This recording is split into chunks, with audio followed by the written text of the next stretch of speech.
What was the worst PR move in history? The GM robot commercial during the Super Bowl a few years ago. A personified assembly line robot gets replaced by a more advanced one and is let go from the company. It's so depressed it goes to jump off a bridge. This was right after GM had laid off over 30,000 people for almost those exact reasons. The commercial was meant to be cute. Edit: the reason the robot gets let go is because he messed up, not got replaced. I wrote the description from memory and then linked the video in a rush before I went to work. The point still stands about how it was a bad PR move and was in terrible taste. So for those of you pointing that out, I'm sorry. Since I messed up, I might just go jump off a bridge. BP's CEO Tony Hayward, after the Gulf Coast oil spill, telling reporters, "I'd like my life back." To be fair, the full quote is, "We are sorry for the massive disruption it's caused to their lives. There's no one who wants this thing over more than I do. I'd like my life back." But the oil CEO presenting himself as the biggest victim of the oil spill that was destroying livelihoods and the environment was, well, a bold move. Cotton. Let's see how it plays out for him. He was replaced less than a month later. We're sorry. How the duck has nobody mentioned. When McDonald's in the US did that scratch card deal where they would give you a scratch card which had an Olympic event in it.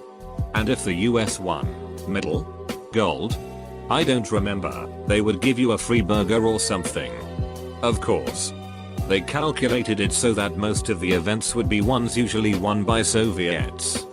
Guess who boycotted the Olympics that year? Brilliantly parodied by The Simpsons. Hoover giving away free plane tickets with their vacuum cleaners. People were buying them just to get the plane tickets, which were actually worth more than the vacuum cleaners themselves in many cases. Selling a ton of vacuum cleaners would be the goal though, wouldn't it?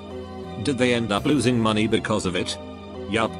They were expecting people to buy their high-end vacuum cleaners since getting the plane ticket would help justify paying more. But they failed to realize that if they didn't prevent people from getting the tickets from the lower-end vacuum cleaners too, everyone would just buy those for the sole purpose of getting the tickets, which were worth much more than the low-end models. They ended up practically pleading with customers to take another, lower value, item instead of the plane tickets. Netflix splitting up the company into Quickster and quickly reversing that. My favorite fun fact from that mess was that there was this random surfaced owner on Twitter who went by @Quickster. Overnight, his Twitter blew up and he was freaking the hell out.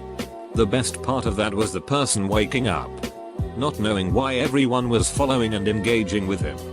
Even funnier, his account was full of drug references. Donald Trump right now. For a guy worth billions, the shit that comes out of his mouth is priceless. Gerald Ratner was CEO of British jewelers Ratners in the 90s. Before he made a speech calling his products total crap, wiping £500 million off the value of the company and causing it to nearly fold. I'm too young to remember this, or the company, but I've heard this story loads of times. What's weird though is that apparently everybody knew the products were a bit shit, and that's why they were cheap. Nobody should buy an Alba TV out of Argos and expect fantastic quality. Dijon knows and why I stayed. There was a big movement on Twitter to spread awareness of domestic abuse and how there are times where the woman doesn't realize her so is abusive. So women are sharing their own stories and tagging why I stayed. Somebody on the marketing team at Giannis completely missed the tone purpose of this and Giannis ended up tweeting why I stayed. He had pizza. Didn't go over so well. Edit: DiGiorno. Not Papa John's. Lars Ulrich of Metallica giving a press conference in 1999. Can't find the video, where he stated he would send the police to seize the hard drives of Napster users who download Metallica songs. He said this while waving a large ream of paper listing the Napster users who were in offense. He had trouble, it would seem, of making the connection that the people on that list were his biggest fans. Truth is pretty much every single artist copyright holder in America was on board with shutting down Napster and stood on sound legal ground in pursuing that. Many artists went on the record saying they were against Napster. Only ducking Lars Ulrich was literally threatening extreme action as publicly as he did. Forevermore Metallica, a band who once produced music a decade ahead of its time, will be known as the band that shut down Napster, and worse, the band who sued their own fans. Neither is true. But it doesn't matter at this point, nothing else matters at this point. Bud Light's up for whatever campaign. The perfect beer for a moving no from your vocabulary for the night. Bud Light president, yeah. I really like that slogan. I can't see any problems coming from that. Bud Light VP, hey, do you think we should hire a woman or two to work here? Canadian here. Not sure how many of you are familiar with Jian Ghomeshi, but he's a famous television personality, known best for his interview show Q. When the CBC fired him, he posted on Facebook that he was fired for liking rough sex. At first, he drew a great deal of sympathy. Then the real facts came flooding in. He was a serial abuser of women. And the CBC fired him after he had shown them pictures of a girl whose ribs he had fractured. Women began to speak publicly about his abuse, and several pressed charges. He's now on trial, facing life in prison. All from a self-pitying Facebook post. Amy's Cafe blowing up everyone on their Facebook after their terrible episode. Pepsi's contest in the Philippines in 1992. You can read about it here. Pepsi ran a contest in the Philippines that would give a lucky winner $1 million. It was based on the number on the bottle cap and the winner would be announced. Well, it turned out there was a glitch and the number they announced was not a unique number. In fact, there were 800,000 caps that had that number. Pepsi retracted the winning number and a riot ensued to the point where they withdrew all but 2 of their non-Filipino employees because of the number of death threats. 2 people died when a Pepsi delivery truck was firebombed. There may be a lot of other horrible PR moves, but I don't think any of them ended up with people dead because of it. You can thank Pepsi for taking the cake on that one. O.J. Simpson publishing a book about how he would have killed his wife. That book is ducking insane. It reads like this: here's how I met Nicole. There's no way I did it. I didn't do it. I couldn't have done it. Here's how I did it. No way I did it. I didn't do it. The Ludlow Massacre. Miners working for the Rockefellers went on strike in Colorado. The answer? To call in the National Guard to shoot down the miners and their families. And so the modern PR machine was born. The Rockefellers founded the first public relations department to handle the backlash of the massacre. They also created the Rockefeller Foundation to show the world what great folks they are. In the 1993 Canadian federal election, the ruling but unpopular Progressive Conservative Party released an attack ad against Liberal leader Jean Chrétien. The ad highlighted Chrétien's Bell's palsy and closed with a question along the lines of, "Do you want this man running the country?" Chrétien became Prime Minister. The Progressive Conservatives went from majority to 5th place and missing out on official party status. Within 10 years they were absorbed by the Reform Party. Geraldo Rivera unveiling his empty cave that was supposed to be filled hidden treasure, or that manned employee who refused to let Spielberg use his company's product in E.T. They used Reese's Pieces instead, sending sales through the roof and cresting product placement. Philip Morris said smoking deaths have a positive effect. According to CNN, the tobacco giant conducted the study in response to the Czech government's argument that the financial costs of smoking outweighed its benefits. Not so, said Philip Morris. Smoking actually resulted in a net gain of around $147 million, including saving between $943 million and $1.2 billion coroners, about $24 million to $30 million, in healthcare, pension and public housing costs due to the early deaths of smokers. The company, of course, faced a huge public backlash as a result of the release, which was intended to create positive PR for an already struggling industry. MTV had a contest where anthrax would come to your house. Well, they did. And completely destroyed the place. After being exposed for using racist language, Paula Deen goes into damage control mode to prove she's not a racist. and makes her way onto talk shows with a friend, Hollis, who is as black as that board.